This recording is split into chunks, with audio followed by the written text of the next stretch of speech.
सोचो, एक murder scene जहां लाश मिलती है लेकिन सर गायब, सिर्फ खून, हॉरर और एक अजीब सी हवा। और केस सॉल्व करने आता है डिटेक्टिव किरण, एक ऐसा कैरेक्टर जिसका दिमाग से ज्यादा उसकी आंखों में क्यूरियोसिटी है। तो दोस्तों, welcome back to Sameer movie review. तुम रेडी हो? क्योंकि आज हम रिव्यू करने वाले हैं विक्टर वू की Vietnamese horror mystery film detective Kiran the headless horror. एक ऐसी कहानी जो सिर्फ सस्पेंस नहीं, पुरानी और भूली बिसरी दुनिया का दरवाजा खोलती है। स्टोरी, कैरेक्टर, डायरेक्शन, म्यूजिक और विजुअल सब कुछ ग्रेट डाउन होगा। और हाँ, एंड में मिलेगा एक ऑनेस्ट प्रोज और कॉन्स का ब्रेक डाउन। तो बने रहो, क्योंकि ये सिर्फ रिव्यू नहीं, एक जर्नी है। अब स्टोरी लाइन की बात करते हैं बिना स्कॉलर के। फिल्म की कहानी शुरू होती है 19th सेंचुरी वियतनाम के एक गांव से, जहां एक हेडलेस लाश मिलती है, सर कटा हुआ लाश एक बोट के अंदर। सब डर जाते हैं और गांव में अफवाहें उड़ती है कि कोई बदला लेने वाला भूत वापस आया है। यहाँ एंटर होता है डिटेक्टिव किरण, एक इंटेलिजेंट और काम इंसान। उसका काम है सच का पता लगाना। लेकिन जैसे जैसे वो इस केस में घुसता है, वैसे वैसे मिस्ट्री और सुपरनैचुरल फोर्स का घेरा बढ़ता जाता है। इन्वेस्टिगेशन के दौरान एक कैरेक्टर मिलता है, हेनमा यानी मोहे, एक औरत जिसके पास में कुछ सीक्रेट्स है। क्या ये लाश उसके पास से जुड़ी है? फिर मिलता है थैक, एक सातिर लेकिन सैडी आदमी जिसके मोटिव्स क्लियर नहीं होते। कहानी हर 15 मिनट में ट्विस्ट लेती है, जिसमें कभी सुपरनैचुरल का एलिमेंट फ्रंट पर आता है तो कभी एक पुरानी दुश्मनी। ये सस्पेंस और फोकलोर का कॉम्बो इस फिल्म का सबसे बड़ा यूएसपी है। अब कैरेक्टर एंड परफॉर्मेंस की बात करें तो यहाँ पर क्वैक है ने डिटेक्टिव किरण का रोल निभाया है, जिसका परफॉर्मेंस एकदम आउटस्टैंडिंग और स्मार्ट है। ना ओवर एक्टिंग ना फ्लैट, एक इंटेलिजेंट ऑफिसर जिसे हर क्लू में कुछ डीपर दिखाई देता है।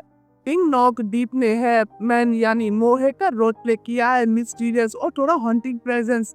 डीप की आंखों में हर सीन में गिल्ट और ग्रिप का परफेक्ट प्लान दिखता है।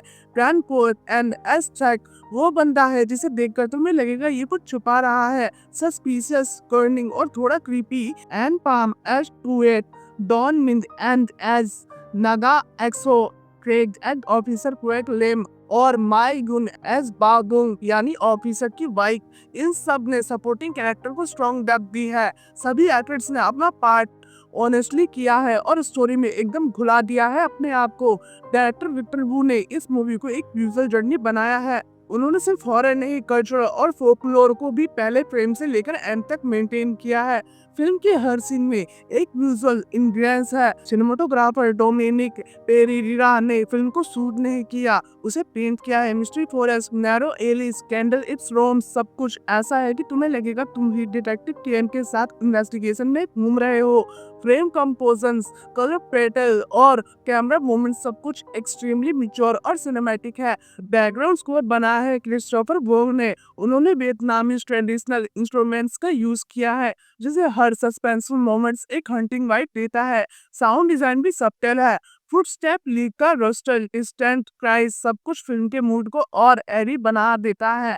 म्यूजिक बिना चिल्लाए डर क्रिएट करता है, जो काफी इफेक्टिव होता है। ये मूवी वियतनाम में रिलीज होते ही धमाका बन गई। 8 दिन के अंदर टॉप हॉरर थ्रिलर्स में शामिल हो गई और अब तक की 8वीं हाईएस्ट ग्रोसिंग वियतनामीज फिल्म बन चुकी है। IMDb पर इसे काफी अच्छे रिव्यूज मिले हैं, specially for its unpredictable plot, culture depth और इमोशनल बीट्स। लोग कह रहे हैं फाइनली एक हॉरर मूवी जिसमें सिर्फ झटके नहीं, दिमाग भी लगता है। इस फिल्म में एक लेयर्ड अप्रोच है, सिर्फ मर्डर मिस्ट्री नहीं है ये, बल्कि science versus superstition, justice versus revenge और ट्रूथ वर्सेस मिथ जैसे थीम्स भी एक्सप्लोर किए गए हैं। डिटेक्टिव किरण एक लॉजिकल माइंड है, लेकिन जब सुपरनेचुरल एलिमेंट सामने आते हैं तो उनका इनर कॉन्फ्लिक्ट दिखाया गया है। क्या सब कुछ रैशनल एक्सप्रेशन से सॉल्व होता है? कुछ चीजें हमेशा राज ही रहती हैं। वियतनामीज वर्कलोड, स्प्लिट बिलीव्स और कर्मा का कॉन्सेप्ट सब कुछ सबटली घुसा हुआ है फिल्म के अंदर। अब प्रोज एंड कॉन्स की बात करते हैं। प्रोज की बात करें तो कहानी में सस्पेंस, इमोशंस और कल्चर का जबरदस्त मिक्स है। परफॉर्मेंस सभी एक्टर्स ने ऑनेस्ट और बिलीवेबल है। सिनेमेटोग्राफी और बैकग्राउंड म्यूजिक टॉप नॉच है, एक विजुअल और सोनिक ट्रीट। फिल्म का पेसिंग और एटमॉस्फेयर परफेक्टली बैलेंस्ड है। तो अब कॉन्स की भी बात कर लेते हैं। कुछ लोगों को वियतनामी सेटिंग और रेफरेंस इंटेलिजेंटली थोड़ा कंफ्यूजिंग लग सकता है।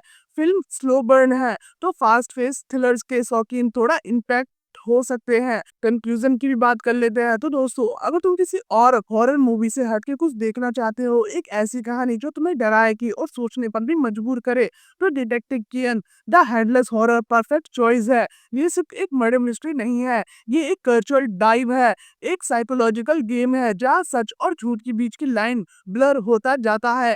अगर तुम्हें ये फिल्म ऑलरेडी देखी है तो कमेंट्स में अपना वेर्डिक्ट जरूर देना, और अगर नहीं देखी तो भाई वॉच लिस्ट में ऐड करो जल्दी। मैं मिलता हूँ अगले रिव्यू में, तब तक के लिए गुड बाय।